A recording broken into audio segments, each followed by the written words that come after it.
Bonjour à tous. Alors bienvenue sur la chaîne Sam Agriculteur Indépendant. Alors Sam c'est moi et dans cette vidéo on va parler de techniques et notamment de techniques concernant les engrais. On va parler du devenir des différentes formes d'azote dans les champs. Pourquoi? Puisqu'en cette belle période ensoleillée avec ce beau vent d'est assez sec sur ces sols très froids, souvent même gelés au moins une partie de la journée ces derniers temps, avec des températures de sol inférieures à 2 degrés, il y a beaucoup de choses qui se passent dans les sols et on va donc parler un tout petit peu de chimie et ça me semble important puisque ces 10-15 dernières années, il y a eu beaucoup d'évolutions dans les apports et sans doute une méconnaissance ou une non prise en compte de tous ces éléments que l'on devrait tous savoir et que l'on a su par le passé et qui ont tendance aujourd'hui à être galvaudés. Et c'est une erreur car si on veut bien valoriser l'azote, si on veut prendre soin de son sol, on doit faire très attention à de nombreuses choses et donc je vais essayer de vous expliquer tout ça de manière simple. Alors en réalité, nous avons 4 formes d'azote à notre disposition en tant qu'agriculteurs. Je rappelle à tous ceux qui diraient on n'a pas besoin d'azote, ce n'est pas vrai. L'azote est un constituant important de la matière organique et on a absolument besoin, quels que soient les modes de production, d'azote pour produire en quantité et en qualité. C'est très important d'en avoir conscience et la nature ne nous fournira en haut global jamais assez d'azote pour arriver à produire en grande culture des niveaux suffisants et qualitativement et en termes de quantité. Qu'on puisse valoriser l'azote au mieux en mettant le moins possible, et bien justement pour faire cela, il faut comprendre comment ça marche. Alors la forme organique, c'est la première source d'alimentation azotée de nos plantes dans les sols. Elle est majoritaire, mais sous réserve d'avoir des niveaux de matière organique importants et d'une bonne oxygénation des sols qui permet une bonne digestion, une bonne transformation, une bonne valorisation, un bon recyclage de la matière organique. Je n'y reviens pas, on en a déjà parlé, mais il ne faut pas oublier que c'est sans doute la source principale d'alimentation de nos plantes et qui fait que si on a de moins en moins de matière organique, on est de plus en plus dépendant aux produits minéraux et chimiques que l'on va apporter. La deuxième forme d'azote, c'est la forme uréique. Alors vous vous rappelez que les plantes n'absorbent que très très peu, quasiment pas d'ailleurs, d'azote sous forme uréique. C'est un petit peu différent pour la forme ammoniacale, mais c'est absolument minoritaire. Elle a besoin d'être transformée, cet azote uréique.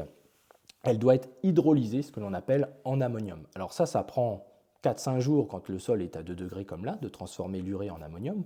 Elle n'est toujours pas disponible sous ces deux formes, ni sous forme uréique, ni sous forme ammoniacale. Ça prend environ 2 jours quand le sol est à 10 degrés, ce qui va se passer dans quelques semaines, j'espère. Et puis, ça prend une journée quand le sol est à 20 degrés. Donc, ça va assez vite. Mais ce qu'il ne faut pas oublier, c'est lors de cette hydrolyse, on va être très dépendant du pH du sol. Et ça, c'est une information qui, visiblement, n'est pas tellement passée, ou les gens ne la comprennent pas. Donc, je vais essayer d'être très simple. Lors de la transformation de l'hydrolyse de l'urée en ammoniac, c'est très dépendant du pH du sol. Si on a un pH de sol inférieur à 6,5, donc je vous mettrai un lien sur les pH de sol, je parle d'une unité vraiment mesurée avec deux pH mesurés pour faire une bonne moyenne assez sérieuse, 6,5 de pH, on a peu de gaz ammoniacal, donc je rappelle, l'ammoniac c'est NH4, le gaz ammoniacal c'est NH3. Je fais simple, je simplifie même, à l'extrême. Et dans ces sols-là, avec des pH inférieurs à 6,5, on a peu de gaz ammoniacal présent. Donc en clair, on a moins de risque de volatilisation, pour ne pas dire il est presque nul.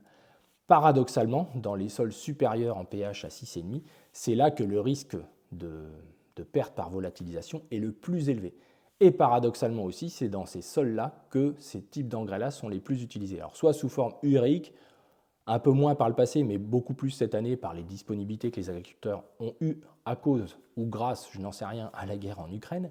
Que ce soit des formes marketées ou pas, l'urée reste de l'urée, les transformations sont les mêmes. Qu'on leur mette un retardateur pour que cette transformation dure 10 jours au lieu de durer 4 jours, c'est vraiment un peu du pipi de chat au final sur l'efficacité réelle. Mais en tout cas, cette transformation-là, elle va avoir un impact très fort, puisque si c'est des granulés, autour du granulé, on peut monter jusqu'à des 9, 9,5 de pH. Donc ça, vous imaginez, pour le sol, c'est très mauvais, c'est clair. Et si c'est du liquide, bah, c'est encore plus rapide, puisque l'engrais liquide contient, je vous le rappelle, 50% de son azote sous forme uréique, 25% sous forme ammoniacale et 25% sous forme nitrique. Donc la seule forme absorbable est la forme nitrique, donc quand on apporte un engrais liquide, on n'a que 25% de disponible assez rapidement. Pour les deux autres formes, ça va prendre plusieurs jours, voire plusieurs semaines, on en parlera après pour la forme ammoniacale. Donc vous voyez que lors de l'hydrolyse, il y a aussi un fort dégagement de CO2. Donc au niveau de la gestion environnementale, mais aussi de l'efficacité, on a fait nettement mieux. Et de l'impact sur le sol, c'est très très important de comprendre que c'est très négatif et on verra que même la forme ammoniacale a un effet pervers, encore plus en liquide puisque c'est très rapide pour ne pas dire trop rapide, ça pénètre très vite dans les interstices du sol et lorsque l'on a un trifilet, un 5 filets ou un 7 filets, ce que tout le monde devrait avoir, j'en parlerai tout à l'heure si j'ai le temps, l'impact de la façon dont on apporte l'engrais liquide dans les champs, eh bien, il est clair que lorsque ça tombe sur une motte de terre, tous les liens sont cassés par cette remontée en pH, par cette solubilisation de certains éléments du sol qui font que on déstructure le sol et il y a un impact très fort sur la battance. Alors, je devais vous faire une vidéo sur la battance, les sols étant gelés, je me suis rabattu sur l'engrais puisque malheureusement, au regard des conditions climatiques, je vois énormément d'agriculteurs qui, ça y est, sont partis dans les apports d'engrais liquides et on va voir justement que les pertes sont accentuées par les conditions dans lesquelles nous apportons la forme uréique, ammoniacale et nitrique. Donc c'est important de le comprendre. Donc voilà, cette montée de pH est très importante. Donc c'est le paradoxe puisque on a toujours raisonné sur l'acidification potentielle de ces engrais azotés, alors qu'en réalité, une urée ne consomme pas plus de calcium qu'un ammonitrate, par exemple, ou qu'un engrais liquide. C'est en gros 1 kg par unité, pour faire simple, de calcium consommé par unité d'azote apporté. Donc finalement, ce n'est pas le problème. Et d'ailleurs, on fait beaucoup d'engrais liquides dans des zones très basiques, dans des pH supérieurs à 7, 7,5. Et finalement, c'est là qu'il y a le plus de risque de volatilité. Alors si on enterre ce type de produit, de l'urée apportée, enterrée avant le semis, etc., c'est déjà plus du tout la même chose, c'est moins problématique. On dilue l'impact du pH, donc on dilue l'impact sur l'activité biologique, donc c'est plutôt comme ça qu'il faudrait procéder. C'est-à-dire pour les cultures de printemps, les apports d'urée ont moins de soucis si on fait un travail du sol pour les apporter. On ne localise pas l'urée pour les raisons que je viens d'évoquer, les montées en pH, etc. seraient catastrophiques pour les plantes, pour les plantules, pour les radicelles, donc il faut être conscient de ça. Alors ensuite, la troisième forme d'azote, c'est la forme ammoniacale, qui elle évidemment est un tout petit peu absorbée par les plantes, contrairement à ce que certains racontent, c'est une minorité d'absorption. La forme absorbable, la réelle, la 90%, c'est la forme nitrique. Donc la forme ammoniacale, elle évidemment, NH4, elle a tendance à justement ne pas être lessivable, donc ça c'est plutôt intéressant aussi, c'est une forme de stockage. Par contre, quand le sol est à 5 degrés, elle va mettre plus de 6 semaines, ce qui est le cas en ce moment, le sol il est à moins de 5 degrés en ce moment, ça va mettre plus de 6 semaines avant de se transformer en nitrate, c'est-à-dire avant d'être absorbable par les plantes. À 10 degrés, ça va mettre déjà plus que 2 semaines, et à 20 degrés, ça va mettre à peine 1 semaine. Donc vous voyez, on est très lié à l'activité biologique des sols, et ne pas en tenir compte, c'est toujours quelque chose qui m'a choqué, puisque la forme ammoniacale ou la forme uréique, c'est quand même quand on met un engrais et qu'on dit en plus que c'est important, il faut aller vite parce que j'ai des blés qui commencent à jaunir, etc.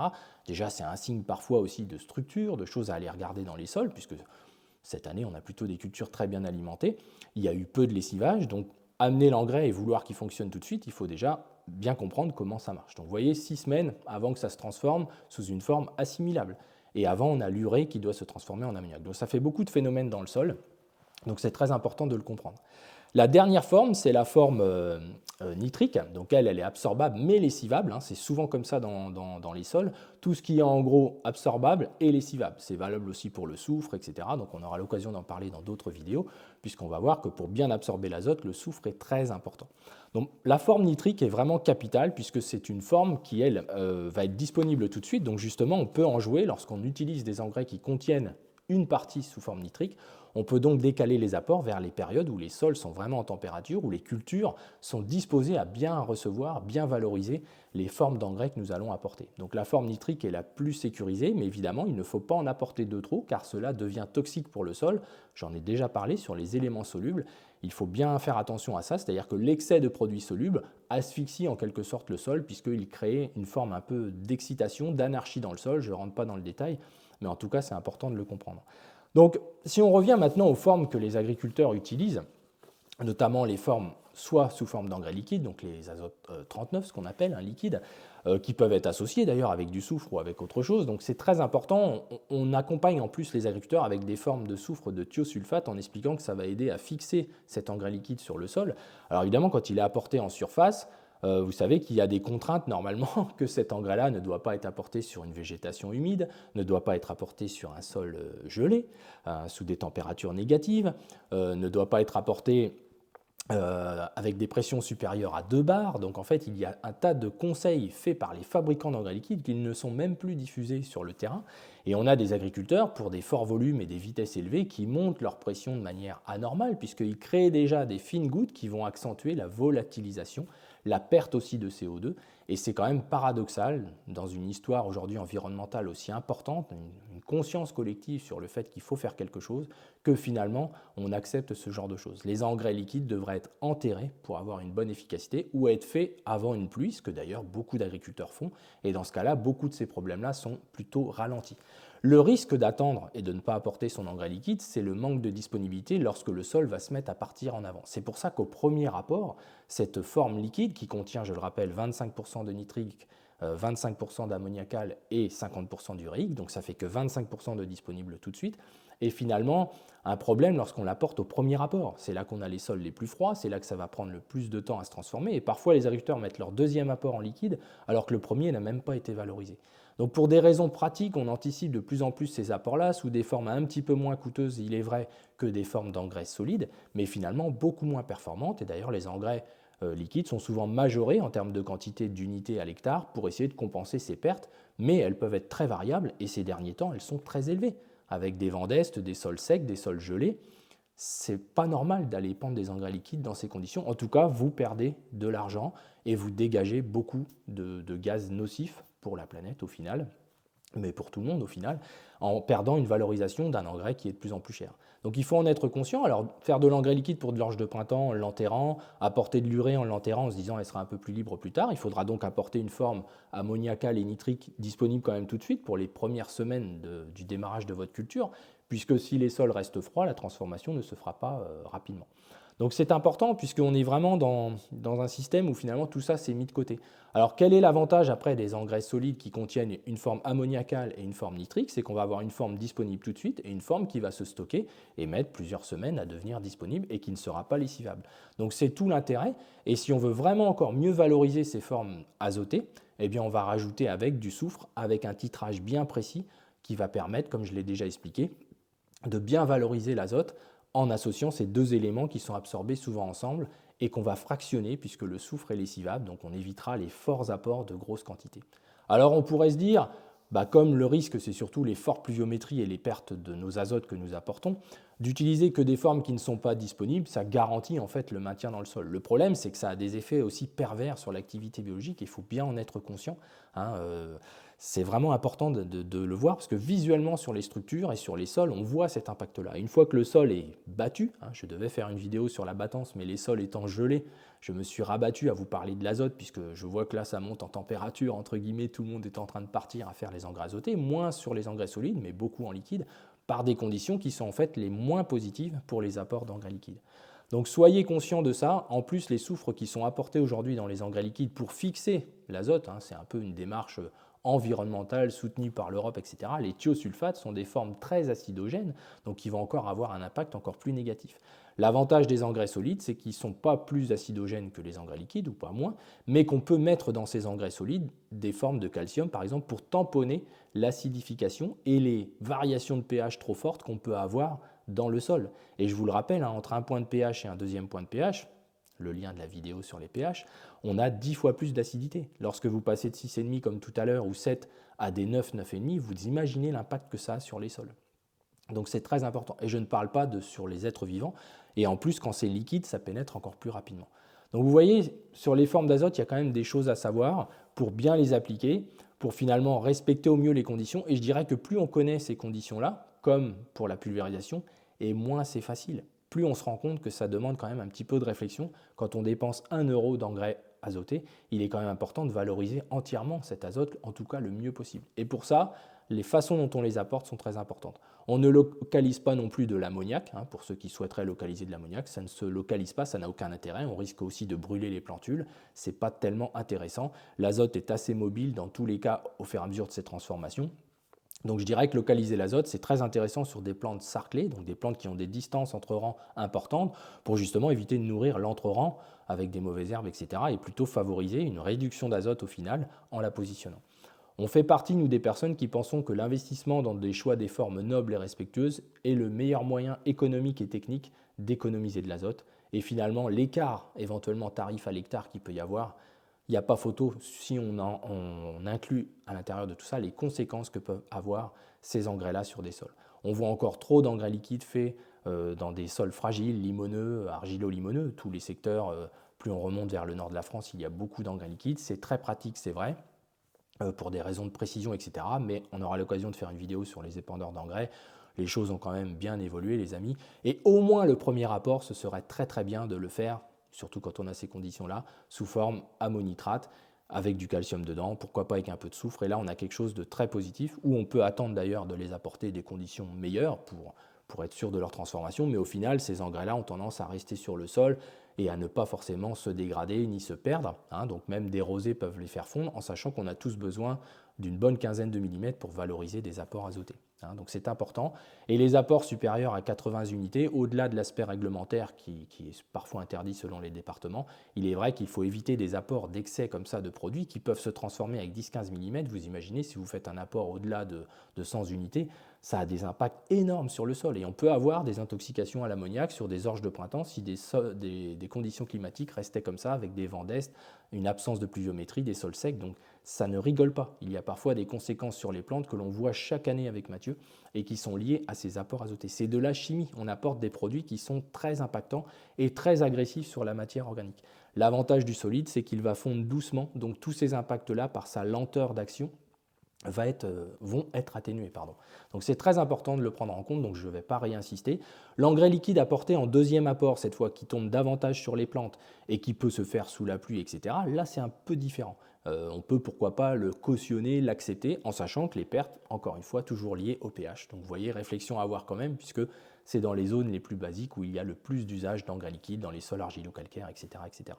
Pour des raisons qui ne sont pas compréhensibles sur le fond techniquement. Et beaucoup l'ont expliqué, beaucoup de distributeurs, etc. Puis ils ont fini sans doute par se fatiguer et à choisir aussi la facilité, puisque les agriculteurs sont demandeurs de facilité, et ça peut se comprendre. Mais la facilité, en général, ce n'est pas toujours en lien avec la technicité, et ça, je pense que vous l'avez bien compris. Voilà les amis, écoutez, partagez cette vidéo, n'hésitez pas à poser des questions. On reviendra sur ces sujets certainement, on parlera prochainement aussi des épandants d'engrais pour améliorer les formes solubles, et on parlera aussi de tous les partenaires que l'on peut mettre avec l'azote pour les valoriser.